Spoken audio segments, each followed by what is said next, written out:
Hey, Bruce, who's our guest today? Is our guest Sarah Brooks? Yes, it is. Sarah Brooks from Synapse is not only an energy nerd, but she is the producer of this very show. Hey, Sarah. Hey, guys.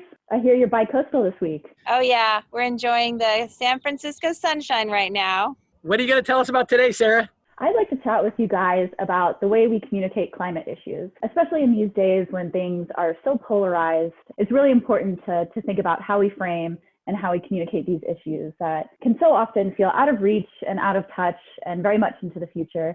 But in reality, we're seeing a lot of impacts today. This graph by the Yale program on climate change communication shows that a very high number of folks in the US believe now that climate change is happening, 72% so far, and that's up from only 50% in 2010. So it's important to highlight that folks aren't necessarily thinking that climate change affects them directly, but this graph shows that it's clear that people believe that climate change will harm future generations. So there's a bit of a knowledge gap in understanding between what folks think will happen and how it affects future generations. The IPCC released guidance on how we can most effectively communicate climate change. These recommendations released by the IPCC really help folks localize issues and take issues that might seem abstract and far away and really put them close to home. Is it the messaging that's wrong? Is it just there's too much information, or is it just there's also bad information out there? So I think one of the reasons that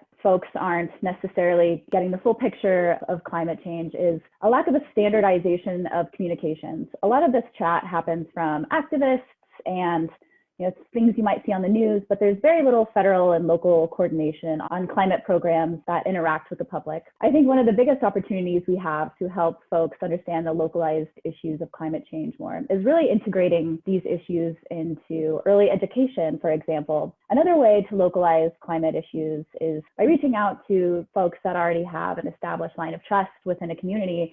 It's much easier to disseminate, these difficult issues to communities that might be seeing effects already.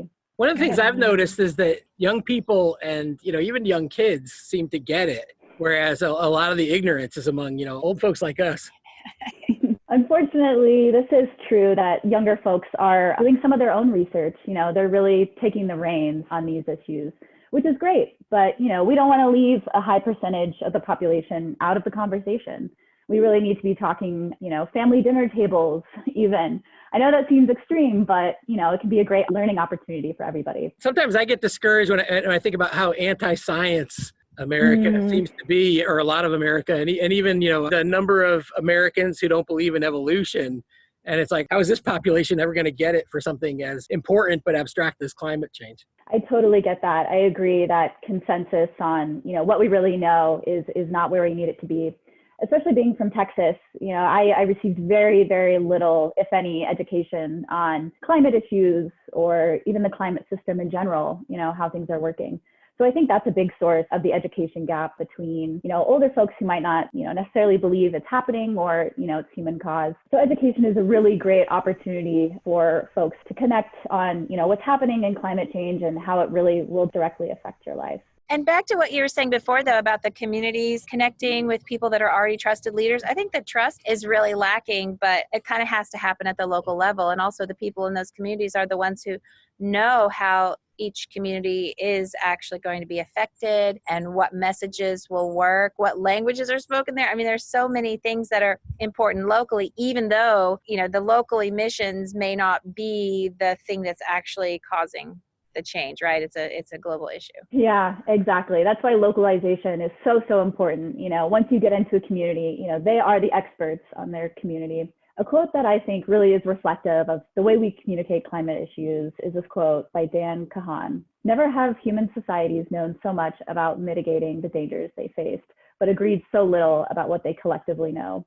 And I think this is really reflective of how society, really has the tools to address many climate issues today in a really effective way. But, we're still struggling to communicate these issues, to have a consensus of understanding and a solid plan of action. My late friend and colleague, Frank Ackerman, used to say that it's remarkable how little agreement there is about what to do about climate change and how little progress is on the policies, given that it's the most studied issue, period, in economics ever. There's been more research, time, and effort into studying climate change, literally, than any other problem that humans face.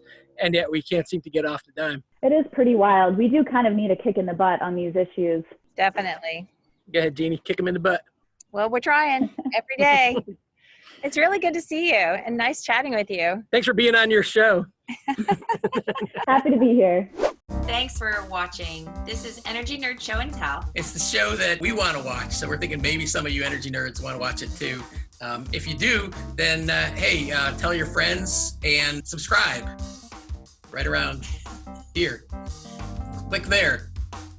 And check or there or over here. Instagram and Twitter and Facebook and YouTube and where else? Yeah, and the Energy Nerd website at energynerdshow.com. You can always go there. And if you want to be a guest, you can volunteer to be a guest. We love to have guests. In fact, that's kind of what the show is all about. Absolutely.